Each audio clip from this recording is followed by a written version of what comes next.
balanced view on politics in today's world. Based on facts, born of rationality, common sense, and logic. Providing context on today's events, this is American Perspective with Rick Thomas. Hello, everyone, and welcome to American Perspective. I am your host, Rick. Well, goodness gracious. Joe Biden has decided to turn into the Oprah of the presidency. You get a medal, and you get a medal, and you get a medal, and you get a medal. Yeah, where's mine? I mean, he's handing out, the Presidential Medal of Freedom now to a whole bunch of people who honestly really don't deserve it. I don't care what anybody says. They don't. They absolutely do not deserve to have that distinguished award wrapped around their neck. Now, not everybody that was given the medal today falls into that category, okay? Because Denzel Washington did receive it. I don't know why, but he did receive it as part of the group. But you got to wonder, knowing how Denzel is in real life, you kind of got to wonder if he felt that it was his award was cheapened by the fact that he was up there with the likes of Hillary Clinton, George Soros, those kinds of folks. Those are the two that I can think of right off the top of my head. But anyway.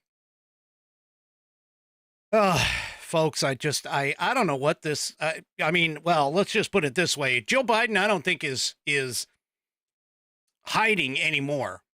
Biden ain't hiding his contempt anymore. And he's basically giving the big FU, the double-barreled, non-friendly middle finger to America by what he is, doing on his way out the door. Anyway. All right, folks. Well, tonight we have BAM. BAM is up on deck for the Pledge of Allegiance, and thank God it's not Kamala Harris. I got something on that here in just a minute. But anyway, let's go ahead and give BAM our attention by standing, if you do not mind, removing our hats, if we, you're wearing one. Otherwise, just place your hand over your heart and follow along with BAM as she recites the Pledge of Allegiance. I pledge allegiance to the flag of the United States of America and to the republic for which it stands, one nation, under God, indivisible, with liberty and justice for all. And I thank you, BAM, for sending that in. Do appreciate the contribution for certain.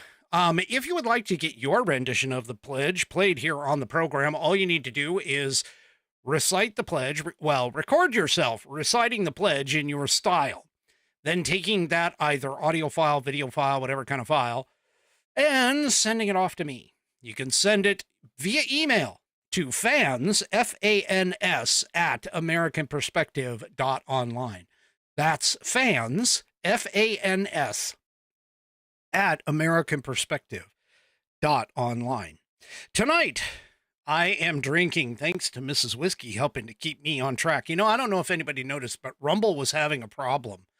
Like 15 minutes right before I came on the air. It was bothering the heck out of me because, for whatever reason, their web server, which is what I use to, of course, log in, get my stream key and all of that stuff, set everything up. For whatever reason, their web server was having an issue and it got me panicking. So Mrs. Whiskey had to pour my whiskey for tonight. Tonight is Woodford Reserve Kentucky Straight Bourbon whiskey right here. This is the Distiller's Select version. And tonight it is in the glass. That's what I do. I drink and I know things.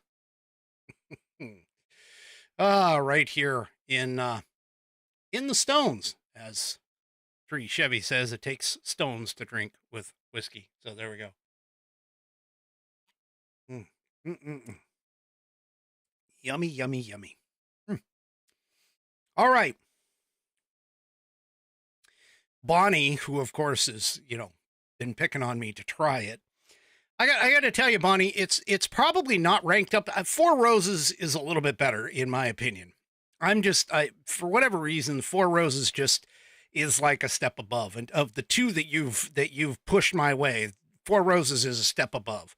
But that doesn't mean that I'm not going to drink this, because it is a good whiskey. So I will definitely drink that. All right. Buddy, what do you want me to play again? Oh my gosh. Sorry, Woodens. No. After some of the bourbons that I've had, no, I'm not going to go back to Jack Daniels. That only works in Coke. Okay. So anyway, let's go ahead and just, we'll get on to tonight's sponsor. Tonight's sponsor is the Institute on the Constitution, which was established in 2004 as a 501c3 nonprofit with one singular mission, and that is to restore the constitutional republic through grassroots education. All courses and materials are developed using primary source documents and taught from the American view of law and government, as defined in the Declaration of Independence in the following 3 key points. 1, there is a God. 2, our rights come from him. And 3, the purpose of civil government is to secure and protect our God-given rights. The IOTC offers the opportunity to educate yourself on our most precious founding document, the Constitution of the United States. They also provide tools to educate your community and get involved with local government. Start by taking their free U.S. Constitution course and go from there.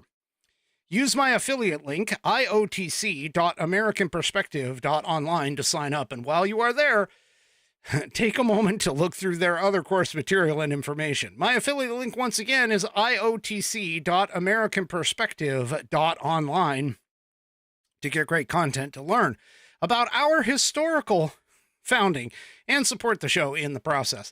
That's iotc.americanperspective.online, or if you just want to purchase this fabulous Saddleback leather-bound U.S. Constitution to support the show, go to constitution.americanperspective.online. Take a look at this thing. Got an 1/8 of an inch of Saddleback leather wrapped around these pages that are water and tear resistant. Not only that, but look at this stitching. It's a stitched binding. It's not glue. It's not cheap. It doesn't fall apart. In fact, they are so assured of the fact that it won't fall apart. They provide a 100-year warranty against materials and workmanship defects, that if anything goes wrong within that 100 years, you can send it back to the manufacturer and they will either fix it or replace it for free. Go to constitution.americanperspective.online and get yours today. It is buddy tested, buddy approved, Billy tasted, Billy approved, and my youngest whiskey warrior has shown and demonstrated that the information contained within this little book can help you get your civics badge in Scouts. Probably also get your civics test taken care of using this as a primary source document. Anyway, go to constitution.americanperspective.online and get yours today. Also, don't forget to check out the rest of the Institute on the Constitution's offerings, and go and check out their website at iotc.americanperspective.online today as well. All right. And of course, I thank them for being for allowing me to be an affiliate. All right. Sorry, I kind of got a little distracted because apparently my whiskey warriors over on Rumble seem to think that I don't know Jack. Well, I know Jack. I know Jim. And Jack was, let's just say that Jack is usually the first bourbon or first whiskey that a lot of people get familiar with in the beginning. So all I can tell you is Jack and Coke used to be my go-to at the bars when I was going around to the bars. You can ask Mrs. Whiskey. about that because she knows I did do Jack and Coke. So I do know Jack. I know Jack shit. I know Jack crap. I know, anyway. So there we go. Oh, and so of course my rumblers are all going off about Jack and some of the other ones. Anyway. All right, let's get things going here. So just for comparison, all right, just telling you, let's play Bam's Pledge of Allegiance once again. Let's go ahead and listen to her just one more time, just so we know what it's supposed to sound like, because here in a minute, I'm going to play Kamala Harris's version. So here you go. I pledge allegiance to the flag of the United States of America and to the republic for which it stands, one nation, under God, indivisible, with liberty and justice for all. Okay, now remember that, because here, gotta get it. This is what happens. So here is Kamala Harris's version, apparently. Join me in pledging allegiance to our flag. Pledge allegiance to the United States of America and to the... I pledge allegiance to the United States. I mean, the flag of the United States. Folks, how in the hell, okay? How in the hell do you become the vice president of the United States, the president of the Senate, without knowing that basic, very basic, I mean, we're talking like elementary school basic stuff.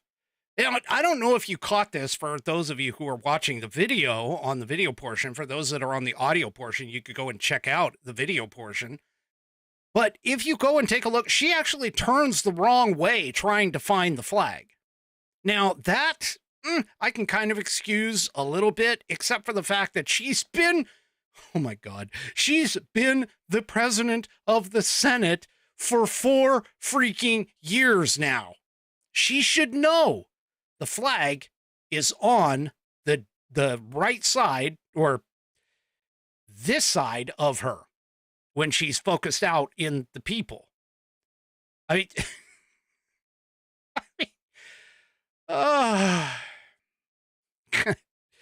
you know, there's 2 things that I got to tell you right now.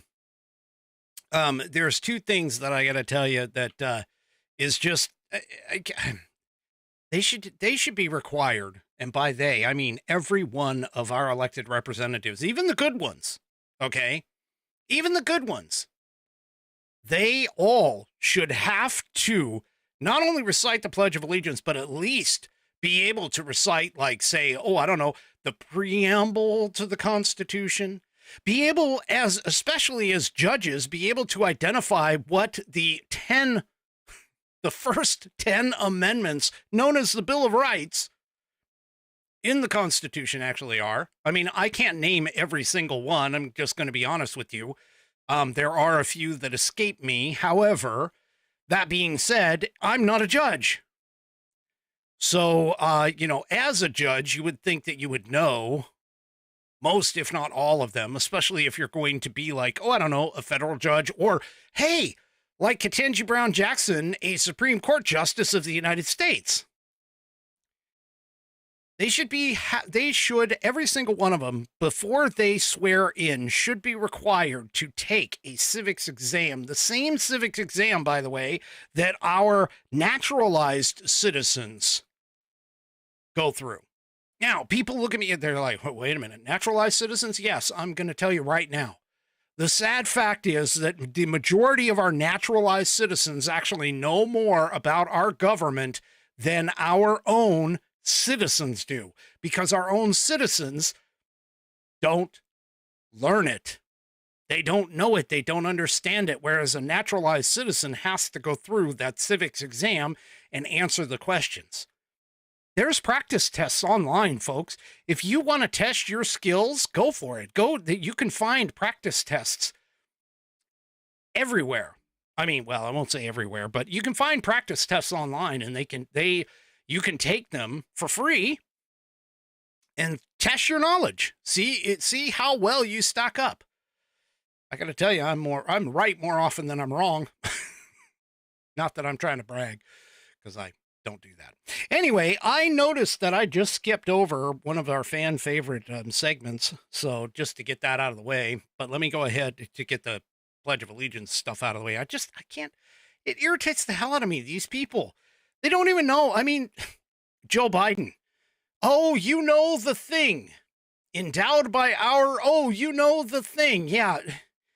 Well, at least he had dementia and mental faculty issues on his side. Anyway. Oh, yeah, whatever. All right, let's go ahead and get on to our fan favorite segment of On This Day in American History.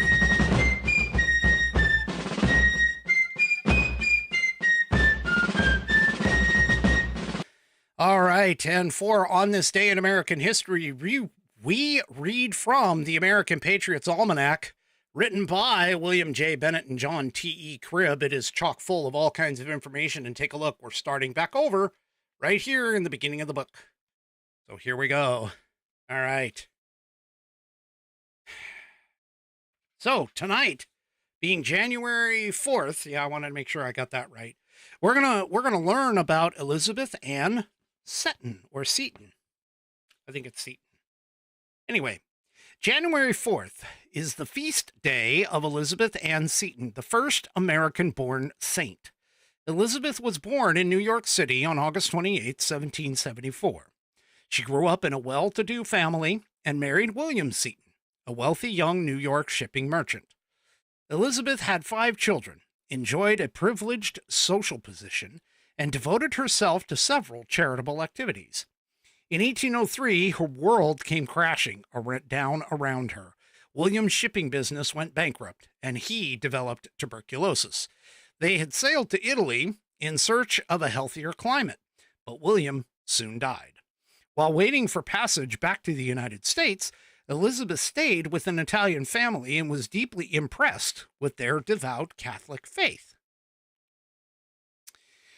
Elizabeth returned to New York with little money. She soon made a decision that made her life even harder. She decided to become a Catholic.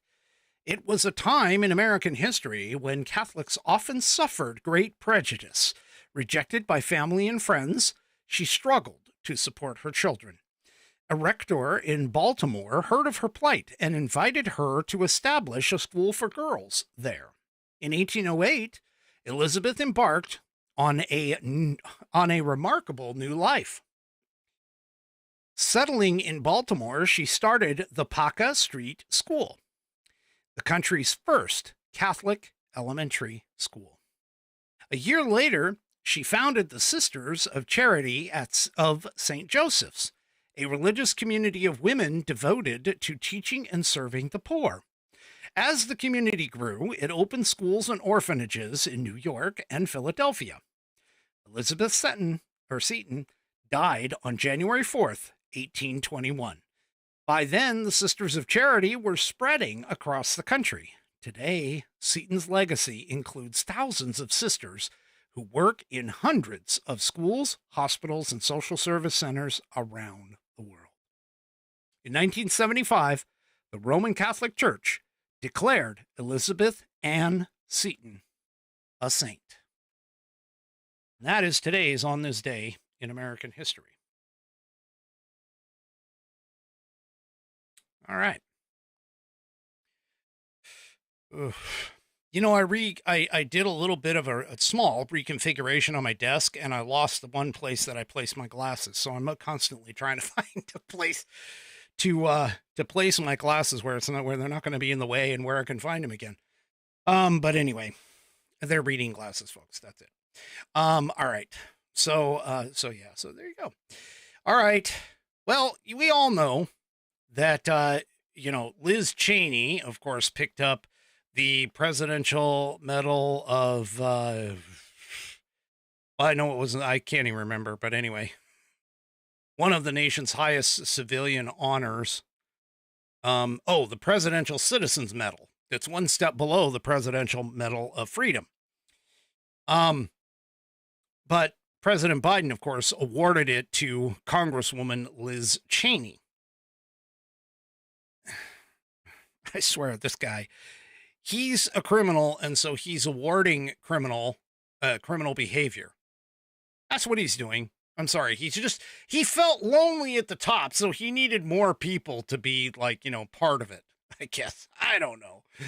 Anyway, he gave the medal to both her and Representative Benny Thompson. They both worked on the House probe, the January 6th committee. But anyway, yeah, he soiled that one, and he didn't have to live on just soiling that one. Now, keep in mind, okay, that Benny Thompson refused to certify George Bush's 2004 victory on Ohio. Both of them were involved in the evidence destruction of close to, I think it was 2 terabytes of information from the January 6th committee. And then we also found out about Liz Cheney and her tampering with the witness Hutchinson in the whole thing. So yeah, they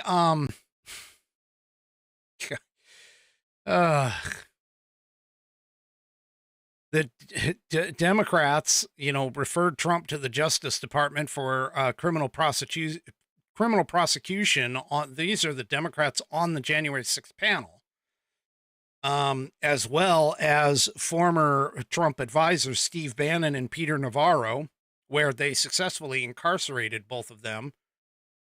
Yeah. Anyway,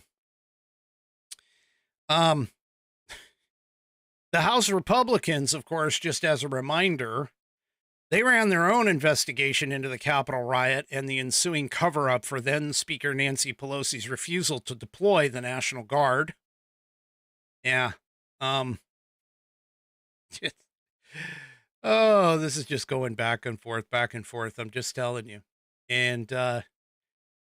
So Joe Biden is basically doing what Joe Biden does, taking what is good and right in this country and turning it into essentially a soiled, and he's basically urinating on the medals and the whole prestige of it. Well, after he did all of that, of course, he goes and decides to present Hillary Clinton, George Soros, and 17 others the Presidential Medal of Freedom. Now, I'm just going to point this out, okay, in the fact that whenever you are awarded some type of an award, and that award, okay, is handed out to just about anybody for just about any reason, it essentially, it dilutes the significance of the award. The more that these things get handed out, the less honorable they become, especially when you hand them out to people who don't fit the bill. For an example, the prestigious award of the Presidential Medal of Freedom is supposed to go to people who are individuals who have made exemplary contributions to the prosperity, values, or security of the United States, world peace, or other significant societal, public, or private endeavors. So I got a question for you. What the hell did George Soros do that promoted the prosperity, the values, the security of the United States, world peace, or other significant societal, public, or private endeavors? None. I don't know of one thing George Soros did, okay, that has done this. Also, the same thing goes to Hillary Clinton. All she's done is sow discord. My God, the woman freaking got rid of like 33,000 emails by BleachBit okay, lied to, protect her ass when it came to Benghazi. She sold uranium to Russia, which again, I keep pointing out that the whole Russia hoax connection to the Republicans is actually a connection to the Democrats, because that's what they have. I'm sorry, but all he's doing by handing these things out, it's the same thing like the whole pardon deal. The pardon is supposed to be like something that is reserved for only specific people. And when he went and for specific things like a major miscarriage of justice by our justice system. But he went ahead and handed it out to his son, whom we know is guilty. I mean, he's totally guilty of everything that they said. Tax evasion, the gun charges. He's actually even guilty of more, like FARA violations, etc. But yet, here Joe Biden is on his way out, and he's basically saying, you know what? F tradition, F norms, F whatever, F America. Here's what we're doing. And he's handing them all out. Now, let's be honest, this probably isn't Joe himself, because let's face it, Joe's barely able to be cognizant to at least understand what it is that he's doing. Yeah. Anyway, so the president, the White House said in a statement about this, President Biden believes great leaders keep the faith, give everyone a fair shot, and put decency above all else. I'm sorry, I just can't.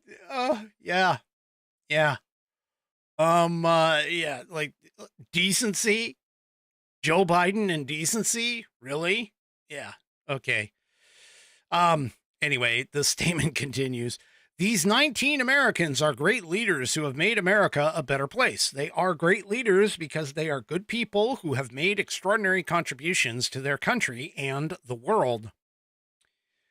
Soros, and this is why Soros 94 has been one of the most prolific fundraisers for the Democrat Party in recent history. He gave more than $175 million to Democrats during the 2022 midterms, according to Federal Election Commission records. So, yeah, that's why Soros bought it. He bought the medal. That's the whole point right there. In 2024, Soros also funneled another $60 million for House and Senate Democrats and other left-wing causes through his Democracy PAC records show.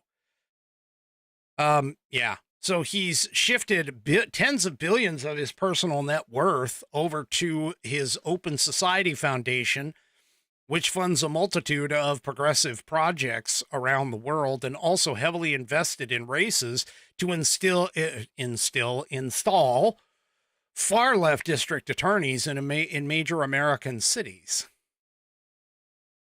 Soros-backed DAs, including Alvin Bragg, by the way, and Philadelphia's Larry Krasner, have been criticized by Republicans for pursuing priorities such as criminal justice reform over prosecuting criminals, not to mention Alvin Bragg going after Donald Trump, President-elect Donald Trump.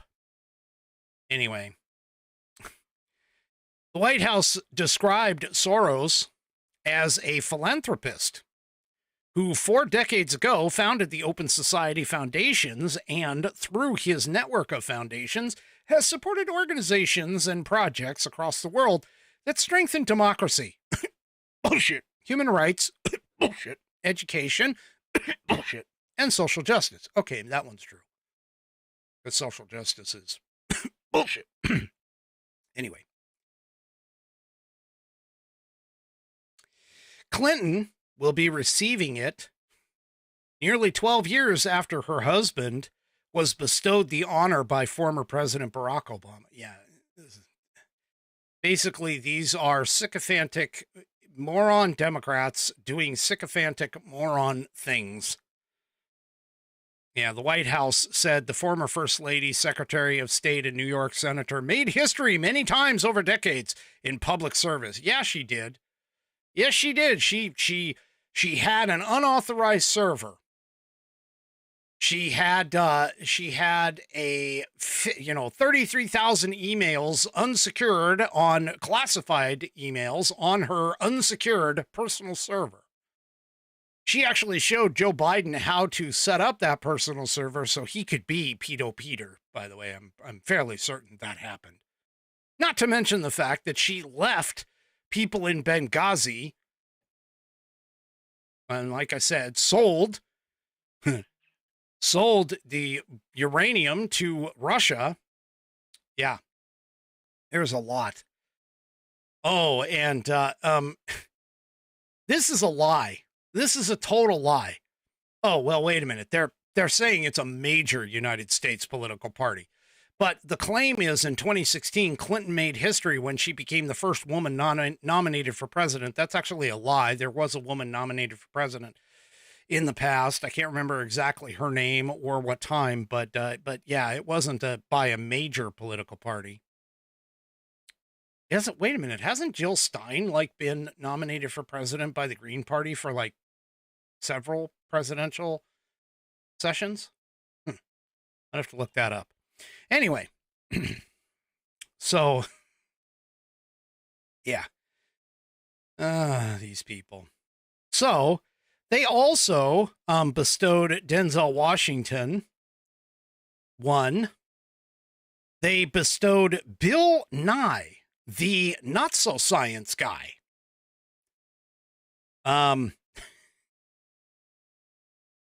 Ralph Lauren apparently was a part of this. Michael J. Fox was a part of this.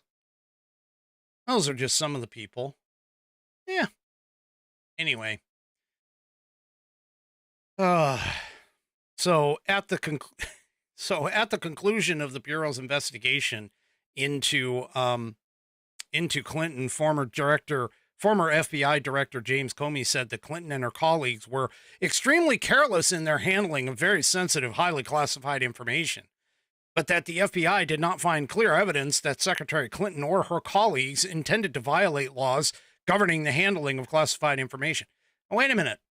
I seem to recall that when you get a classified briefing about how to handle classified information, you're specifically told not to allow it to reside unsecured.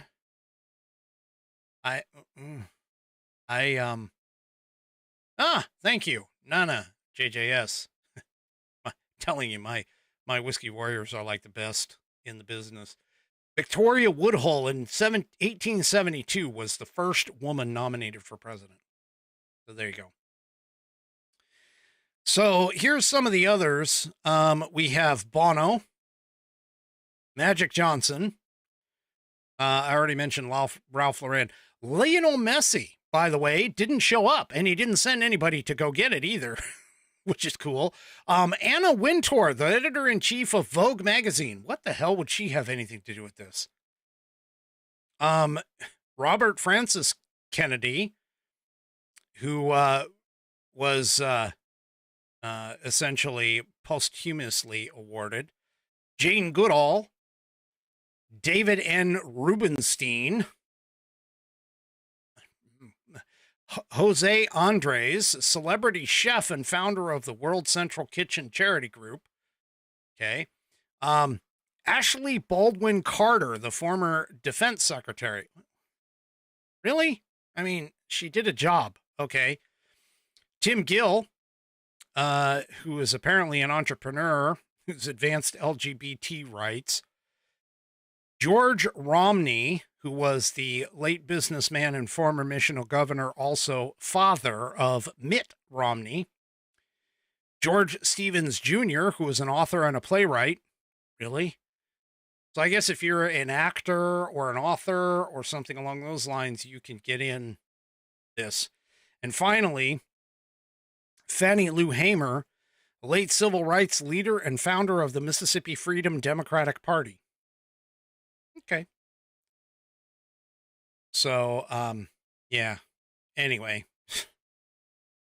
those were among the people. Like I said, Michael J. Fox and Denzel Washington. Denzel, actually, I can kind of sort of see. I mean, I know he does a lot of stuff off screen. And I'm sure Michael J. Fox does as well. Those two people I can definitely see, visualize, and understand that that's the case. But some of these other people, I mean, really? Anyway, Lionel Messi, like I said, didn't even bother to show up. He didn't even send anybody. Oh, well, yeah, let's just, throw as many as we can out there. Cheapen the pool. Why not? All right. Well.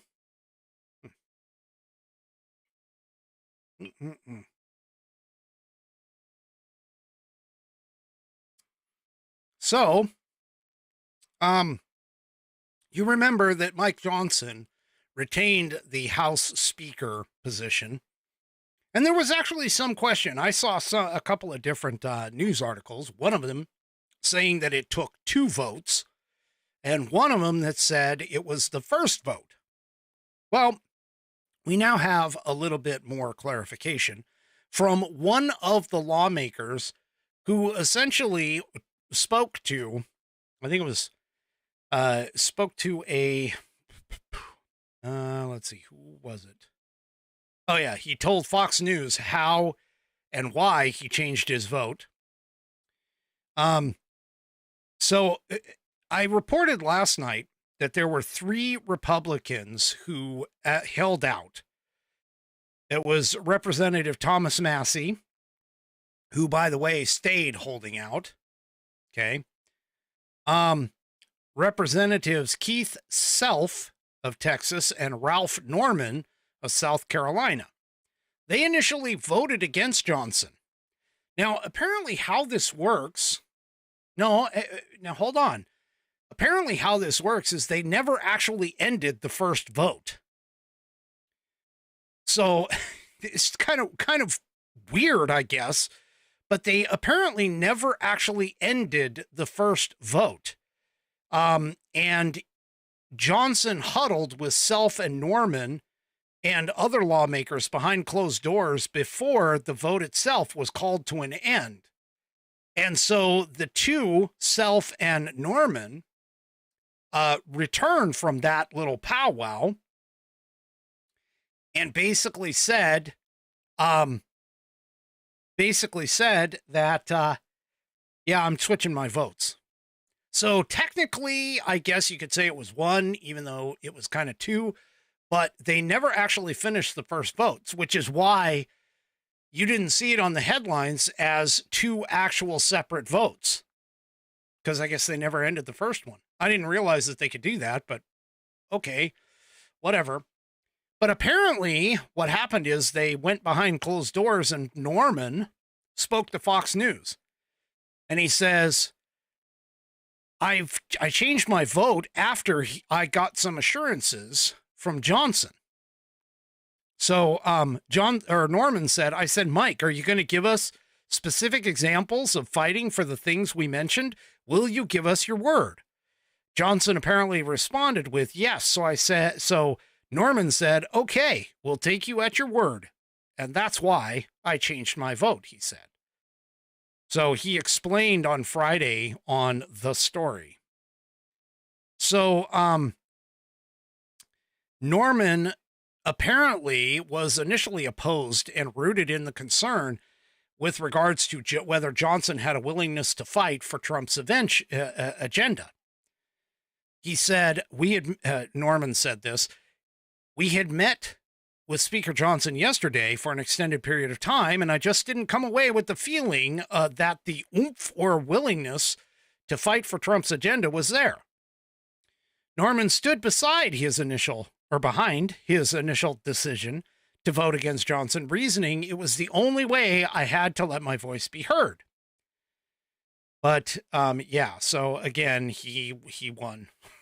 He won during the first round because again, as they went ahead and said nope, we're not doing it. So yeah. So Johnson's re-election victory comes despite some of the saber rattling, of course, that they threatened, those people who threatened to withhold support from Johnson in protest of his handling of government funding and other issues during the 118th Congress.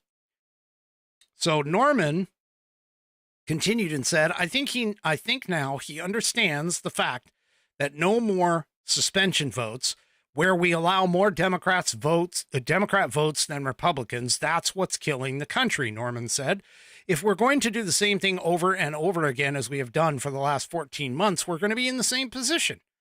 I'm just not willing to go along with that, and I didn't. He continued and said, Mike has got a tremendous opportunity to show the American people that not only he's just going to say he's going to fight it, but he's going to have Trump backing him up, which is all a good thing. So, yeah. Anyway, we'll see what's going on. Speaking of that, there's I'm going to call it a commentary opinion piece in the Daily Signal. For those of you that don't know, the Daily Signal is a Heritage Foundation news outlet. But Tyler O'Neill wrote this. He wrote this on New Year's Day. And here he points out 3 reforms that he believes Trump needs Congress to pass in order to root out the deep state.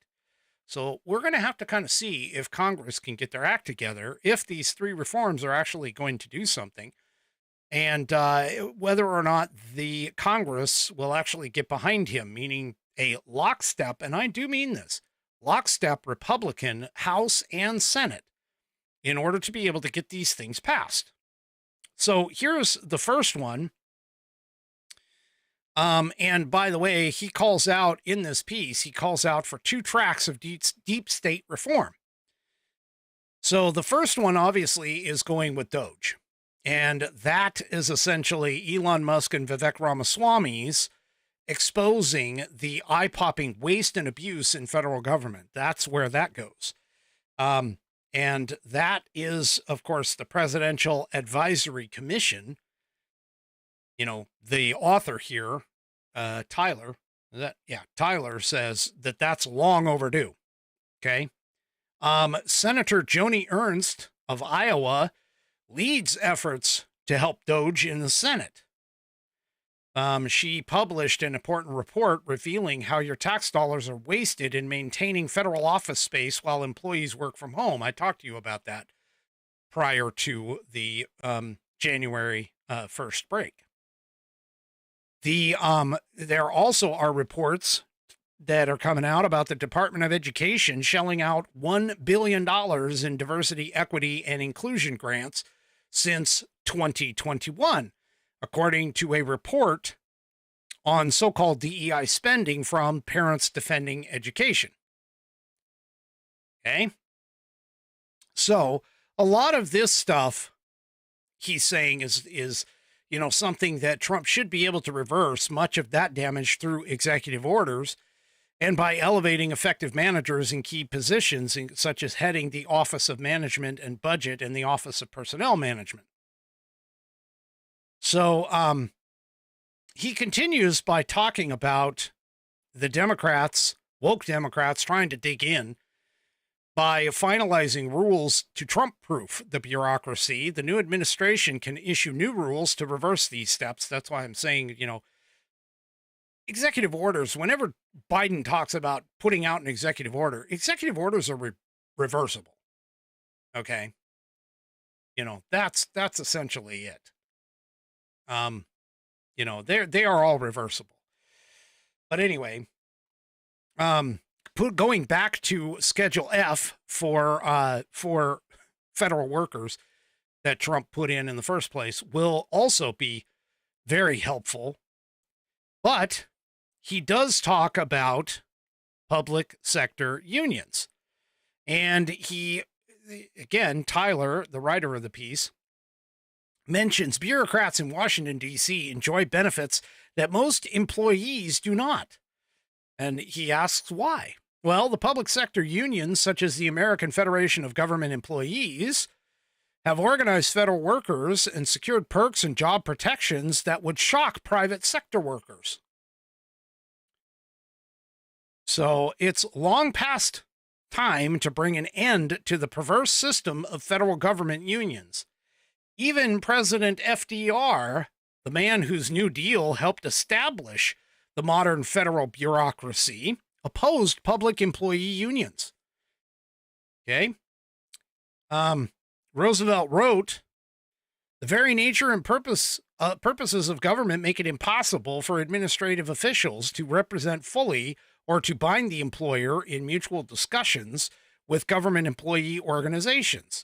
The employer is the whole people, who speak by means of laws enacted by their representatives in Congress."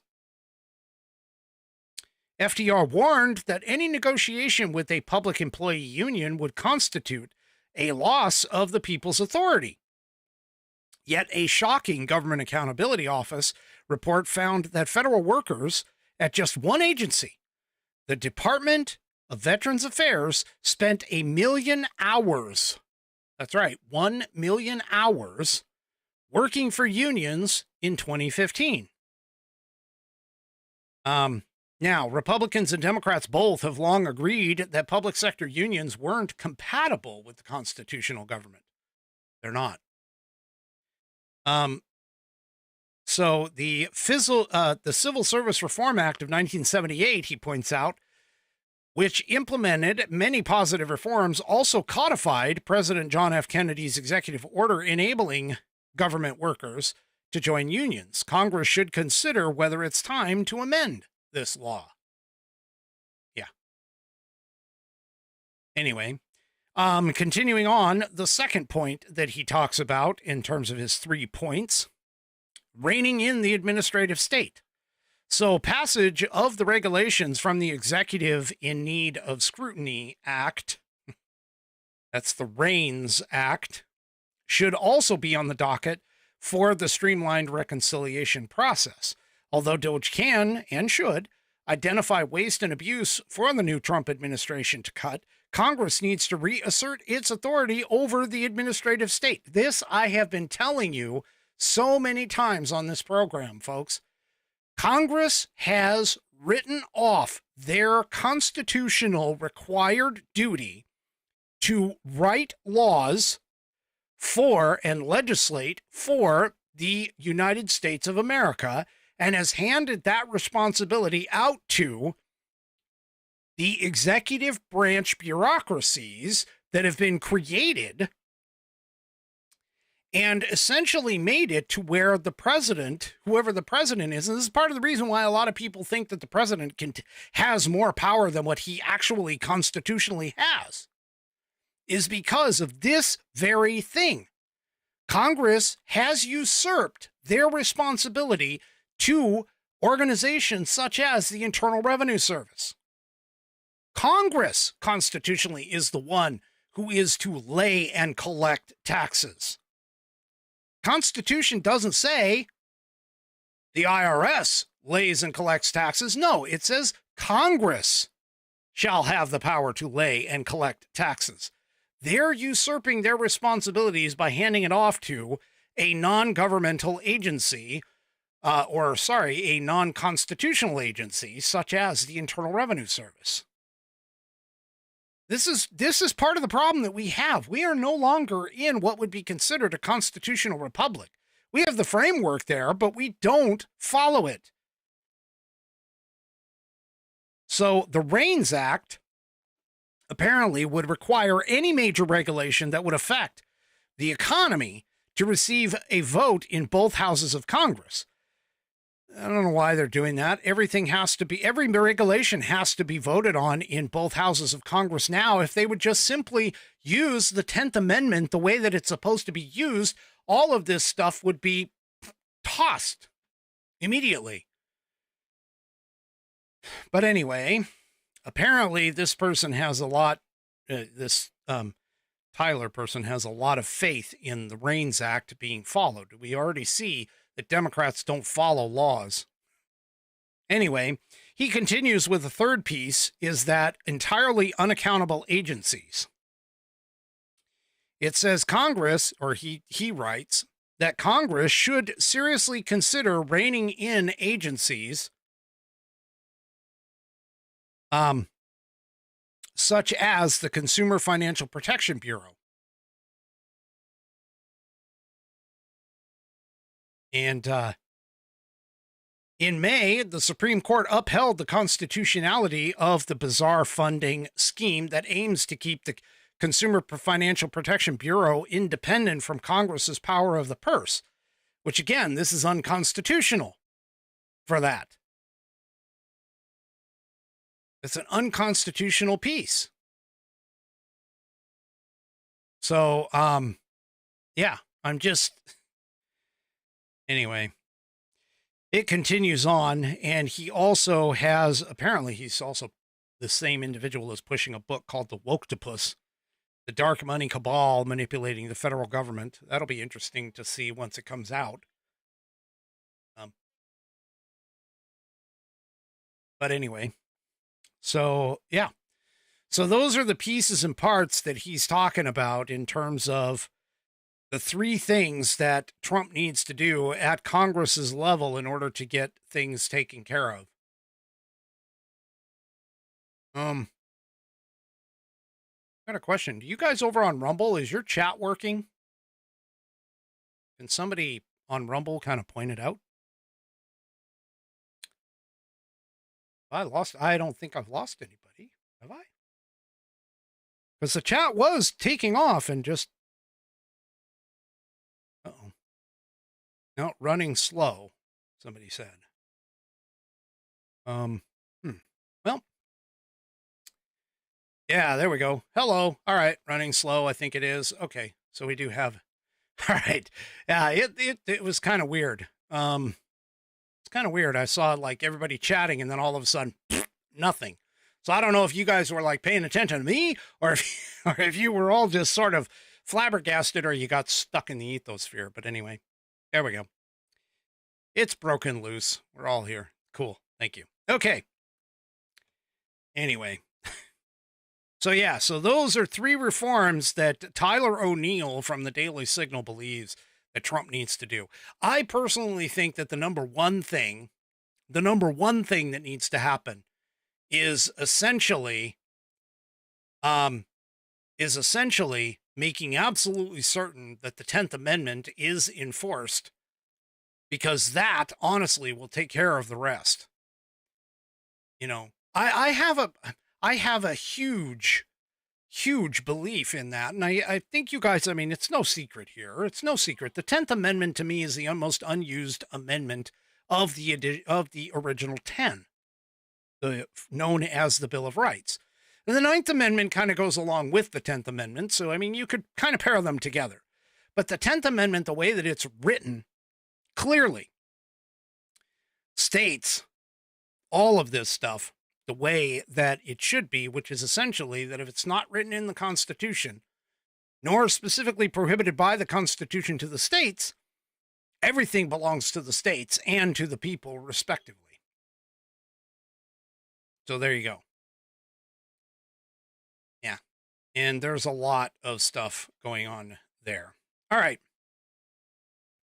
Before I get into my next story, I want to tell you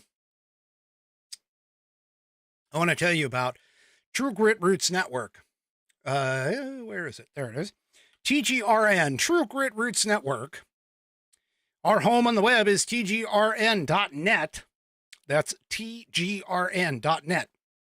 And TGRN is the home of blues, but soon to be blues rock. And by soon to be, I'm talking we're getting very close. We've got it. My CEO, Jonathan Richards has narrowed it down to a specific time, but not a specific date yet. So it's coming. It's coming soon. Okay. I promise you, it is coming soon. It will be before the end of the month of January, and it will be headlined by a blues rock icon. But before all of that happens, you should come by and check us out anyway. Go to tgrn.net and you can listen right through your browser, Or what you can do is you can also download our app from both the App Store and the Google Play Store. Or if you already have the Live 365, iHeartRadio, or the Odyssey, AUDACY apps, any one of those three, you can search us up in their catalog of digital radio stations. Go and check us out, tgrn.net. That's tgrn.net, which stands for True Grit Roots Network, based out of Austin, Texas. All right. So we all know that, Jimmy Carter passed at age 100. And in fact, our flags are still, which, by the way, I don't understand why the left seems to think that Trump is saying that he doesn't want the flag at half-mast when he gets inaugurated. Has anybody seen him actually say that? I mean, I don't believe that he would. But anyway, it just it seems kind of weird that I saw that on a couple of posts on the social medias. If somebody knows about it, let me know. But anyway, one of the things that occurs is many people who, especially when they eulogize folks that have passed on, they tend, like I said, to gloss over the real facts of what's going on. Okay. Well, why not talk to the people who were actually there and experienced it? Thank you, Mama Five Kitties, saying he never said that. All right. Thank you. So that was Trump not saying that yeah. Anyway. So why not talk to the people that were actually there? For an example, talk to the people who were directly related to Benghazi during Benghazi to figure all that stuff out. Well, apparently a former Iran hostage, and this goes all the way back to the 70s here, folks. He remembers the weak Jimmy Carter that the corporate media is trying to make everyone forget. Okay. So here it is. Former Iran hostage. This is in the Federalist. Former Iran hostage remembers the weak Jimmy Carter corporate media wants you to forget. Oh, okay. Thanks for the clarification, Bam. So, Bam, with regards to the half-mast thing and Donald Trump, apparently Donald Trump posted something on Truth Social, but what he posted didn't say he didn't want the flag at half-mast. He just said that it will be the first time a flag is at half-mast during an inauguration for the death of a president, which, yeah, okay, that's fine. Anyway, to get back to former Jimmy Carter, former President Jimmy Carter, Kevin Hermaning, sorry, I really mincemeat that one. Kevin Hermaning, Hermening, was a Marine security guard when the U.S. Embassy in Tehran fell. And he says that Carter's bungling made America look like a paper tiger. Oh, gee, what does that sound like to you? Potentially that Biden also made us look like a paper tiger. But Kevin was a 20-year-old sergeant with the Marine security guard protecting the U.S. Embassy in Tehran when all hell broke loose. On November 4th, 1979, Iranian students serving the Islamic Revolution stormed the compound and held more than 50 American citizens, including Kevin, hostage. Okay?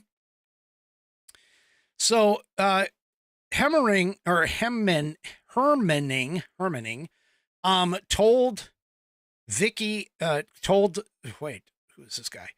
told MD Kittle on the Vicky McKenna show, we had 12-gauge shotguns and 38 caliber revolvers, and that was it. We were way outnumbered. The U.S. acting ambassador and the attachés gave the orders to the Marine security forces to lay down their weapons, in the Wausau, Wisconsin financial services professional said. Okay. He continues and says there was nothing that was going to be done to shoot our way out of it. The Marine and 51 others would spend the next 444 days as hostages of an unholy war that made the world's greatest superpower look like a chump on the world stage. The revolutionaries released 13 hostages in the opening weeks that included all of the women as well as all of the black captives. Now, the reason why is because those individual, the Iranians build those people as oppressed minorities.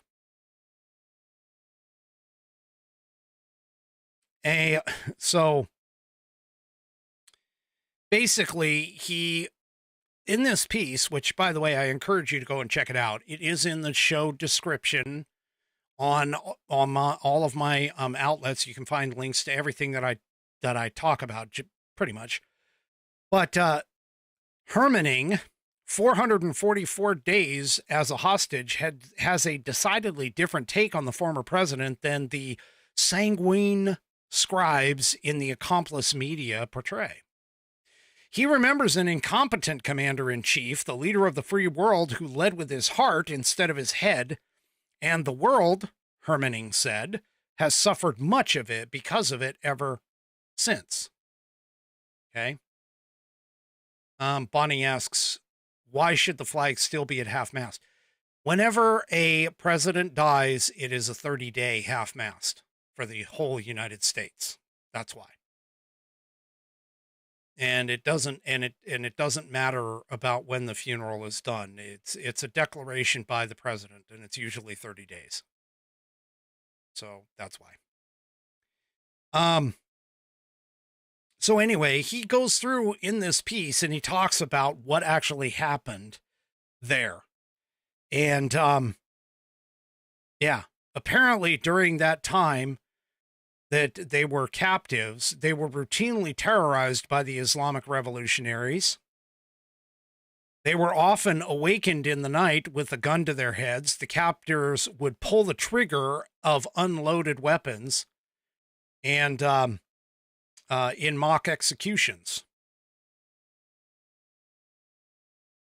So anyway, over the past 45 years, Hermanning has often pondered the failures of the Carter administration and the weak president behind the foreign policy disaster. He said, quote, "The problem is that back in Washington, D.C., the reports being given to the President of the United States were severely flawed because the State Department officials in Tehran were giving the information of how unstable it was." So the White House, apparently, according to him, disregarded the intelligence from the ground. Carter allowed the Shah of Iran to receive medical care in the United States, despite now declassified documents out of Tehran warning that the embassy would be seized and the Americans inside would be taken captive if the Carter administration allowed the Shah refuge in the United States. So, anyway, let's see, who is this? A retrospective piece on the hostage crisis from the National Security Archive at George Washington University stated Iran experts inside the State Department had warned for months that to do so would create huge problems for U.S. policy and even endanger diplomats in Iran. But Carter's senior advisors, one by one, lined up in favor of admitting the Shah. The Shah, after all, was an old pal and a very well-paid ally in the Cold War against communism. More incredulously, Hermanning said, was that the, quote, delusional Department of State, about a week before the seizure of the embassy, was authorizing family members of diplomats and senior military officers to come to Tehran. Yeah. So, yeah, it was a disaster. Sounds familiar. Kind of like maybe the Afghanistan pullout, where 13 service members were killed by a bomber, suicide bomber, that Joe Biden slept on a plane and made them wait on the tarmac. And then, to add insult to injury to that action, started looking at his watch because he was afraid that he wasn't going to get in enough of a nap, I guess, for his nap, or he was looking for ice cream. One or the other. Anyway, you can continue to look at this this particular piece, but it goes into the entire hostage situation from the viewpoint of one who was there. And he talks about like a wrong-headed approach. They were held captive, by the way, for an additional 9 months after the botched operation that was launched on April 24th, 1980, that ended with the deaths of 8 U.S. service members and not a single hostage being rescued.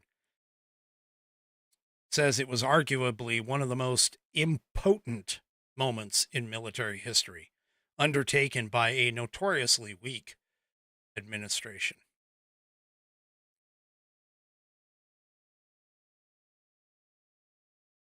Anyway. So yeah, you can go and read this piece. It's kind of a long one, but yeah. Although he does, Hermaning says at the very end, he's like, he finds it interesting that Carter lived long enough to see his legacy as the worst president our country ever had eclipsed by the presidency of the soon-to-be departing President Joe Biden. The 46th president's Iran hostage crisis moment came in the first year of his presidency amid the catastrophic U.S. withdrawal from Afghanistan, like I just mentioned. So, yeah. Buddy over on Rumble points out Carter was poor at foreign policy choices. So was Biden.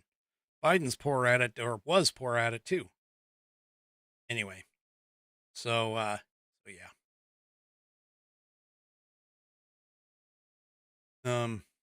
Anyway, so yeah, you can read the rest of the piece, but there's a bunch of information in here. And just remember, I mean, Carter himself was a good man, or at least he ended up being toward the end.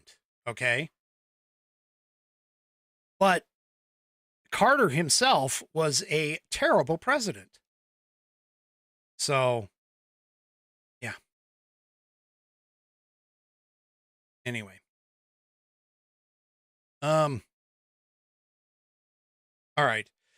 So, speaking of Biden and his disastrous Afghanistan withdrawal and so on and so forth, isn't it kind of funny that a lot of the mainstream media outlets and stuff, they're now starting to like admit the fact that they did see things and that it should, I mean, MSNBC just the other day made a comment about how the Biden administration totally screwed up the border. Why did we not hear that during the presidential campaign of the border czar and the now president-elect Donald Trump? Yeah. Anyway.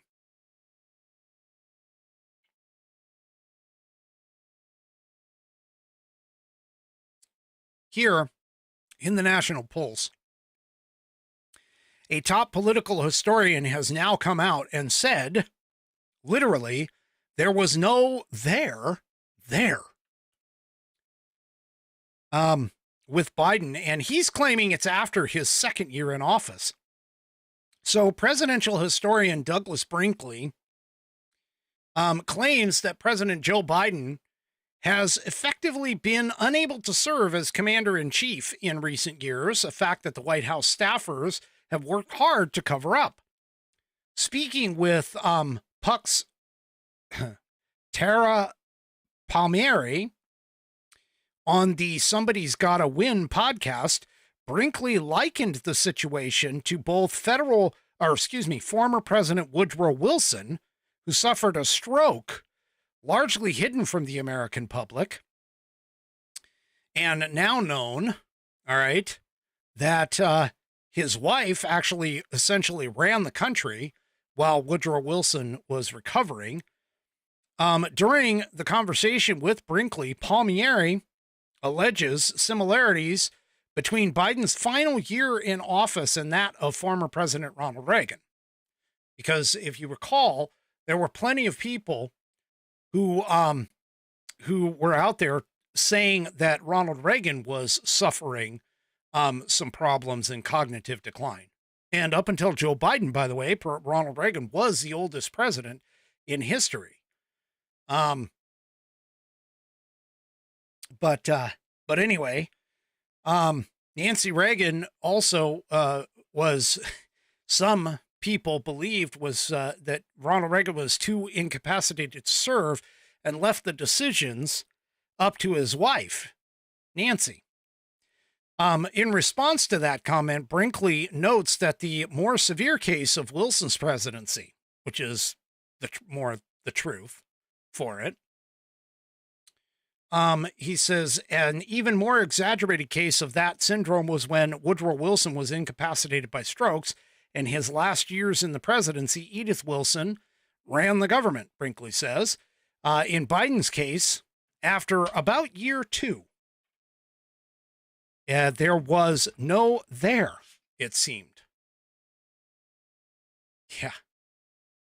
Anyway, he continued and said, and I'm hoping journalists, the Wall Street Journal's doing a good job of tracing it, but we really need to know who were this inner circle in the White House. Was it Ron Klain? I mean, who knew that? Because anybody meeting Joe Biden knew that this was an issue. Who was trying to protect him like that? And realistically, who is currently running our government right now? Who is? Who's been running our government for at least the last 2 years, if not all 4? Seriously. This is something, I mean, Joe Biden is going to go down in history, in my personal opinion, as the worst president of the United States. And yes, like Nana of JJS said, Reagan was declining, but nothing close to Joey. And in fact, you know, if you watch the movie Reagan, which by the way, I need hint to Mrs. Whiskey, if you're planning on getting me anything for my birthday, that would be kind of cool to have that movie. I don't think she's listening, but anyway, as they pointed out in the movie Reagan, when he was preparing for the Walter Mondale debate in 1983, I think it was, or 84. When he was preparing for that, there were some suggestions that he was getting tired easily and he was forgetting a lot of his stuff. And Nancy at the time reportedly was basically told him, hey, look, he's the president. Let him be who he is. Let him be Ronnie. And that, of course, turned it around, because the greatest line in modern history in a debate was uttered by Ronald Reagan, basically saying that he was not going to take age and his opponent's youth and inexperience and utilize it as a part of a political weapon, something along those lines. I'm paraphrasing like crazy, but you can check it out. It was the greatest line that was ever uttered. I mean, nobody remembered the debate after that. It was sort of like with the Donald Trump-Hillary Clinton debate, when he said that Hillary Clinton would be in jail if he became president. That's what anybody remembers about that debate. They don't remember anything else. And that is essentially what happened with Ronald Reagan and Walter Mondale, when Ronald Reagan, with his wit and witticism, came out with that one-liner. But that's essentially, that's the situation. So, yeah. Anyway. All right. One last question, or one last article, and then we'll get to the question of the week. So I told you about this not too long ago because it just happened on January 1st. The city of Seattle, which is just south of me, has set a citywide minimum wage of over $20. Okay. And so basically what's happening, and I mean, here, I'm just going to float this out. You in the chat, everybody in the chat, okay? Whether it's Rumble, YouTube, Facebook, X, just put in the chat. What do you think happened after Seattle's minimum wage of above $20 an hour went into effect? What do you think happened? Seriously, what do you think happened? I mean, it doesn't take a genius, but go ahead. Let's see it. Come on, I know you guys are only a few seconds behind me, so let's go. Come on, what do you think happened as soon as that law went into effect?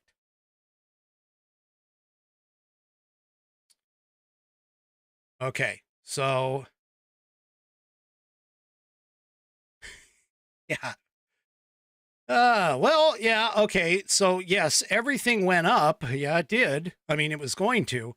But Nana of JJS answered or got the correct question right here. Places closed. That's right. Within not even the same, I mean, it was the same day that the new ordinance went into effect. A popular spot closed immediately. And this has been discussion about this. And yes, people are going to lose jobs. Businesses are closing up. Mostly it's small businesses that are closing up. Okay. So Bebop Waffle Shop, which has been it's been a kind of an icon down in Seattle. The Bebop Waffle Shop threw a big party on December 31st and then locked its doors on January 1. So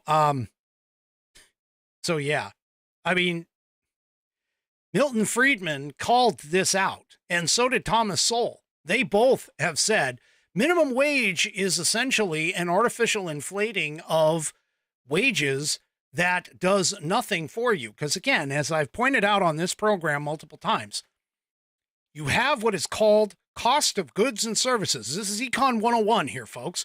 Cost of goods and services. Part of your costs is, of course, labor costs. And if you push up labor costs, okay, it's going to reflect itself in prices. Do you honestly believe that a company who may be making as a gross profit 30%, which that sounds like a lot when you think about it as a gross profit, but that's not actually what they receive. Because again, gross profit is taking gross profit itself is not including things like taxes and so on and so forth. But the thing about it is that these people don't seem to understand. They are driving businesses out of business and out of the city of Seattle. Okay. So here, the Bebop Waffle Shop's finances were already suffering due to inflation. And of course, due to lower downtown foot traffic. So it was against the economic backdrop that we have called Bidenomics, all right, that the city chose to impose a 20% pay hike on restaurant workers because politicians were virtue signaling against other considerations. Now, one of those politicians, by the way, is Pramila Jayapal, one of the stupidest members of the House of Representatives. She is she is a socialist. She is an increasingly dumb person. I swear, every time she opens up her mouth, parts of her brain fall out. Okay? So the thing about it is that, again, this is something that these people, and by the way, just keep in mind too, that the Bebop Waffle Shop owner, Karina Luckenbach, also, if you see a photo of her, you can see she more than likely votes Democrat. Let's just put it that way. Okay. So here she said on Instagram, she goes, I hate to close a safe space for queer people at this time. Okay. But the money just isn't there after the minimum wage increase. And she points out that she fully supports the minimum wage increase. I mean, talk about taking the gun that is essentially your business and committing suicide for this, is voting for the very thing that you know is going to destroy it. I don't get it with these people. These people are just so damn stupid. They can't even get out of their own damn way.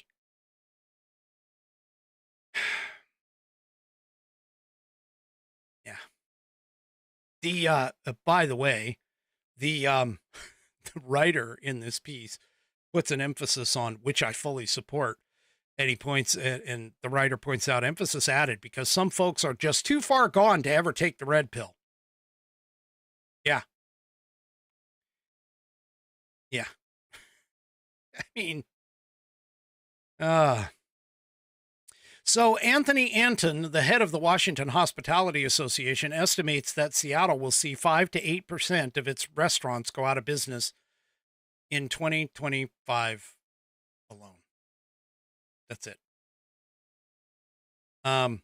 Seattle Times reporter Jessica Fu, who is completely unaware, by the way, as a journalist, said Seattle's lowest paid workers will be ringing in the new year for a raise, except for workers at places. Well, this was added by the writer, except for places like Bebop, who lost their jobs, or the teens looking for their first job, who Seattle's do-gooders just priced out of the labor market. Seriously.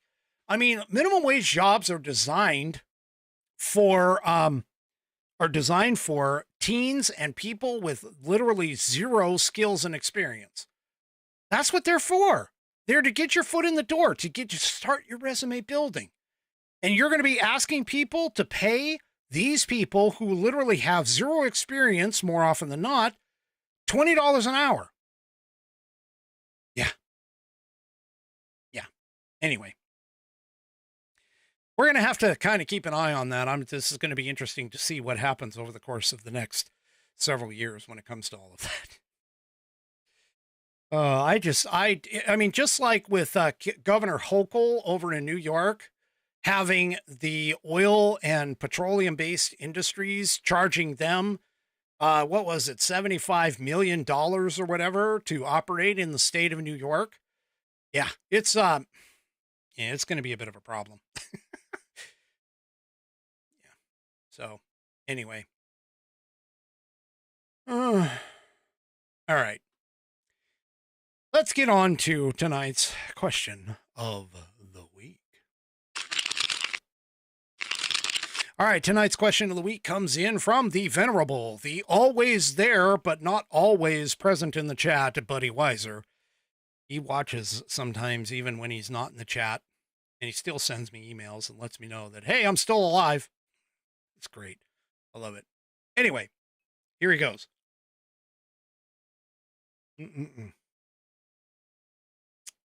So he says, good afternoon, my friend. I have a question for you. Here it is. What are the differences between the H-1B and the O-1 visas? Which industries benefit from their use, if any? Does Congress set limits, caps, etc., involving their usage? My knowledge about this subject is minimal. Buddy Weiser. All right. So, Buddy. And I think I understand why this question has come up. For those of you that may not have known, there actually was a pretty big blow up on X in particular. Elon kind of took the stance that we are going to need people with H-1B visas in order to backfill the gap that's been created by our disastrous Department of Education in terms of the entire situation when it comes to, highly skilled workers, because our Department of Education has been focused on things like gender studies, DEI, critical race theory, all of these totally irrelevant and totally irresponsible teachings for any of this stuff. And the stuff like science and math and reading and all of the what would be considered the most important stuff in education has been pushed to the wayside. That all being said, to get to your question, there was that blow up, and there were a lot of people, a lot of Republicans in particular, who were going back and forth about and arguing about this whole thing.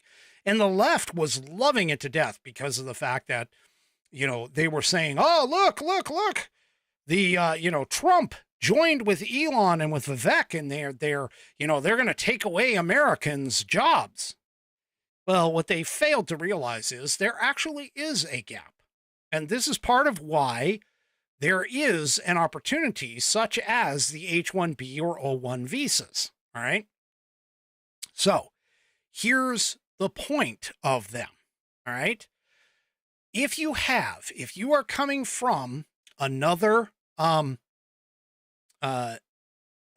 country and you have the correct set of skills and experience, you might be able to match up with the eligibility criteria for a visa.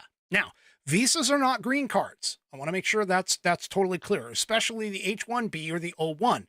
They are not an automatic admission into America. However, with the H-1B in particular, you have what is called a dual, let me see what it's called here. I got to find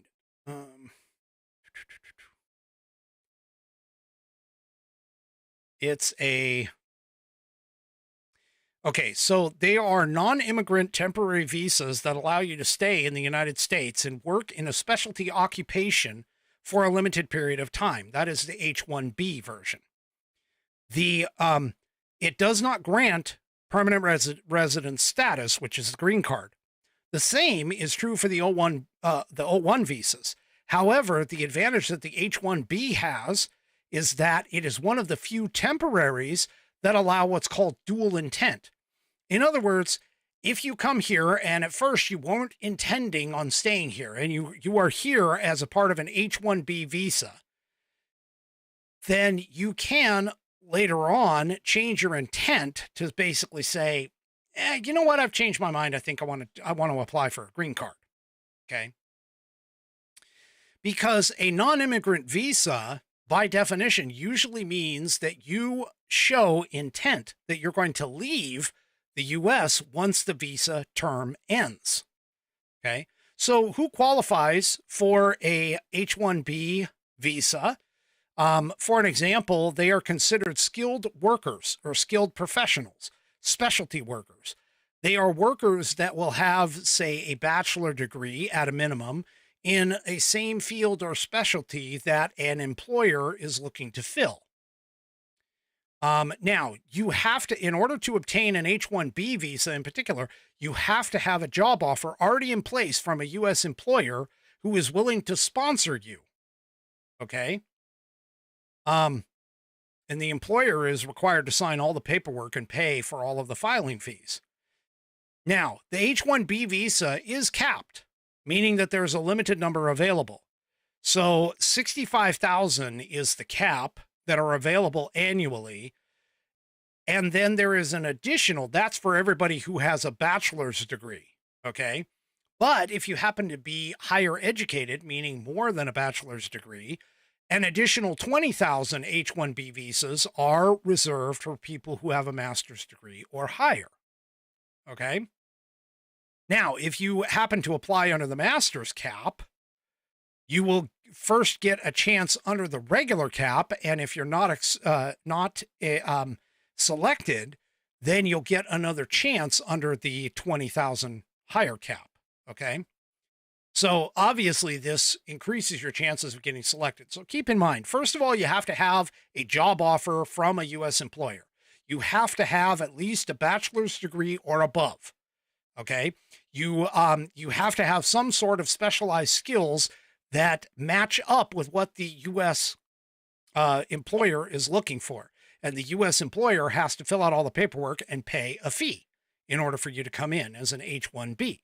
Now, there is a difference with the H-1B also too, is that there is a tight timeline. There's a time period, which is colloquially known as the H-1 cap season. It's a pre-registration lottery that's held in March. Selected employer registrants can go to file their H-1B visa petitions with the U.S. government starting in April. Then they're issued with a start date of October 1. Okay, so assuming that you want to start working as soon as possible, it says it's important for the employers to get the application in quickly to account for all of these processing times. Now, the difference with an O1 visa over the H-1B is that it is not capped, okay? The O1 is specifically meant for specifically talented people, allowing them to come to the U.S. to work on just a particular project or an event. It's not like a long-term job. Like the H-1B has a 3-year time limit on the first application, okay? The O1 doesn't start with that, but it's available for certain people who have extraordinary abilities in, for an example, science, art, education, business, athletics.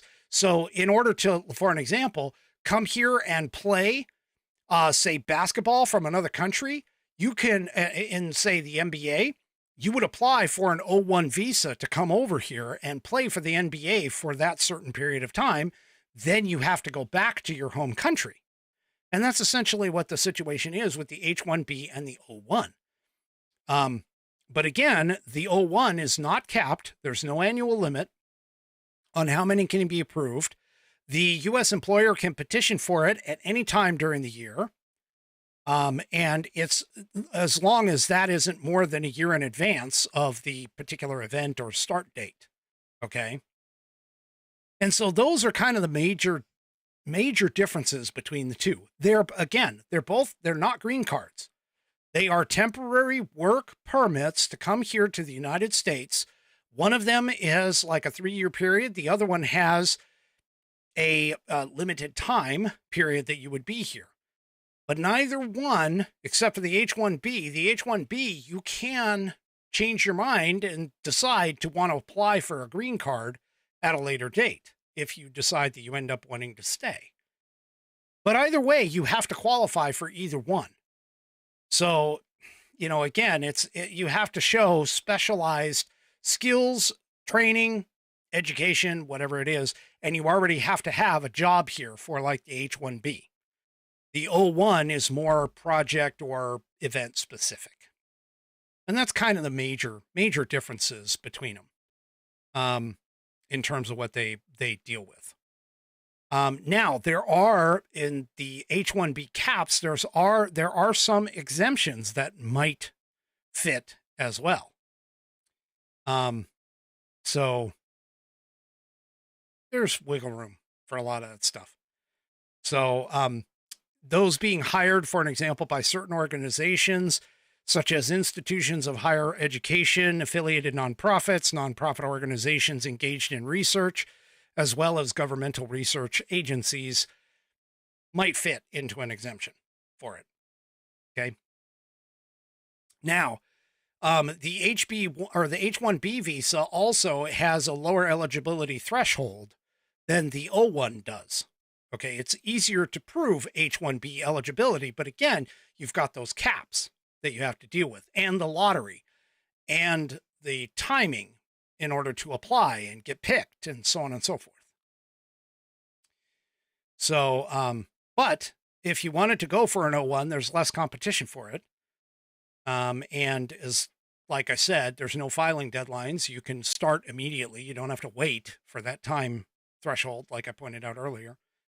And you also, under the O1, can keep extending your O1 stay. It's basically a year on a year basis. And it's granted based on how long the project or that particular job will last in the U.S.